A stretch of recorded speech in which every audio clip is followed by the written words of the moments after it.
Hey guys, welcome back. And now let's jump right into calculation.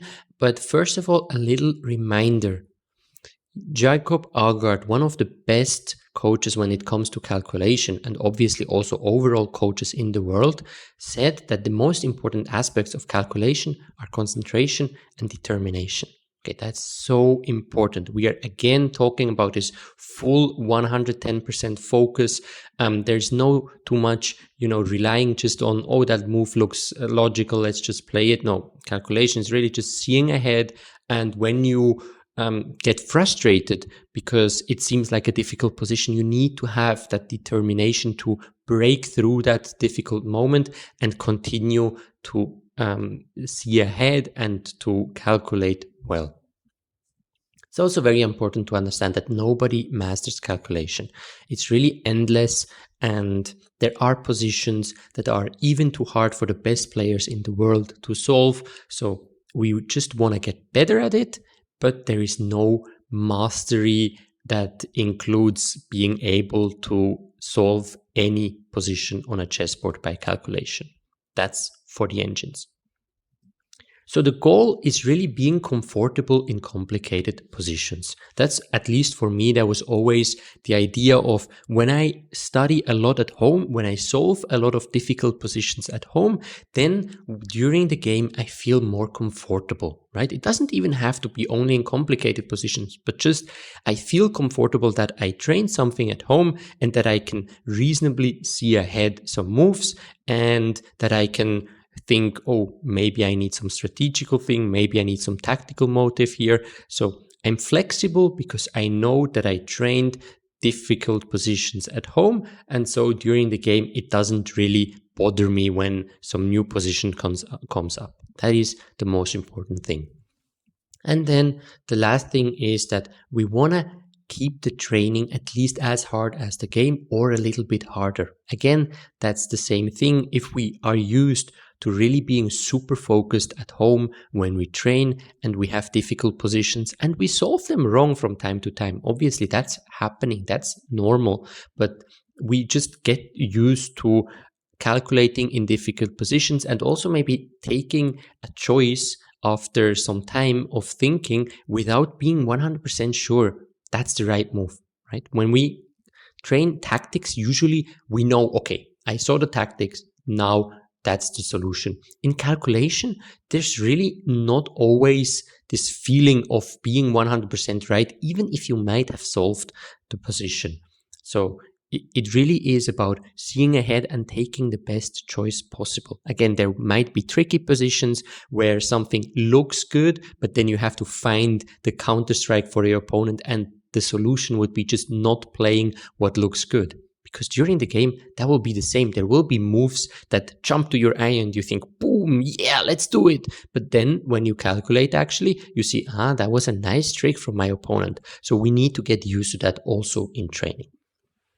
So now let's talk about how you can calculate properly. And for me, this is really a little bit of thought process of what has to go through your mind when you see a position for the first time or when you play a game. I really like to ask myself, what is my opponent's threat, right? We need to remember our opponents are also allowed to play and they are allowed to make good moves and they are allowed to have ideas. Okay, that's very important because sometimes we're just so messed up in our own thinking and, oh, that's a cool plan, let's just go for that we completely forget that we only make 50% of the moves. So that's important. Think about your opponent's threat. Then come up with some candidate moves. Don't jump to one move that you love and just try to make that work. No, think about what moves make sense to me in such a position. What could be logical, right? If, for example, your opponent attacks your queen, well, most likely there will be several queen moves in your candidate list, or maybe there is a check intermediate or an intermediate move that you want to throw in there as well. And you really don't want to calculate too much ahead when you make a list of candidates. It's just what looks logical or what has to be checked later on. Then later on you calculate one line after another, and that's very important that you don't jump in between moves. So let's say your queen is attacked and it's on d3. And sometimes it happens that you think, oh, let's play queen e4, but then rook e8. Okay, no, let's play queen d4, but then bishop f6. Oh, no, let's play. And you finish the calculation without a real assessment of the position, right? Always finish with an evaluation.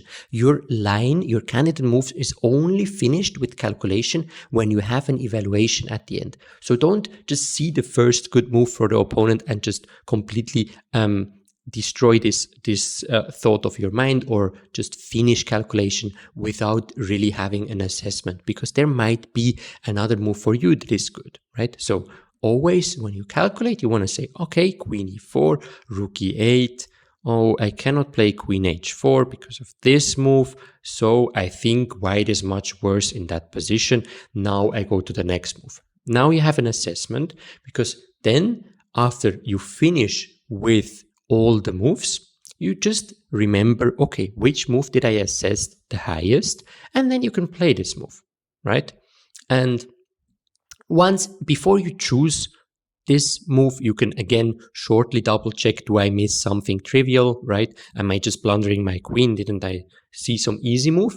But it just makes much more logical sense if you decide that way. What happens sometimes during the games, or actually a lot for amateurs especially, but even when I was a pro, I did this sometimes, is that we take emotional decisions that after the game, they don't really make any sense. If we see the move we played, we think, wait, but that's just senseless, right? Because we didn't finish with an evaluation. We just had an emotion to it. And we were like, yeah, okay, I don't like these other moves, without really evaluating. It's just we don't like them. So I'll just play this one. And maybe even we don't really calculate the move that we end up playing. And that is bad. So we really want to have a little bit of a more structured thought process that you can use when you solve a position or when you play a game. And yeah, you can just come back to these 6 steps and think about them, and also use it during training. Maybe make a list, check off at the beginning. Okay, I saw the opponent's threat.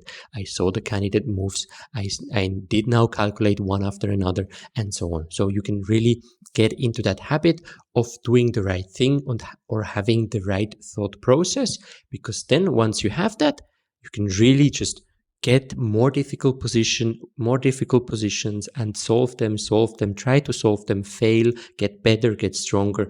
And like this, we improve our calculation. Okay, now this is it for this video. Let's see you in the next one.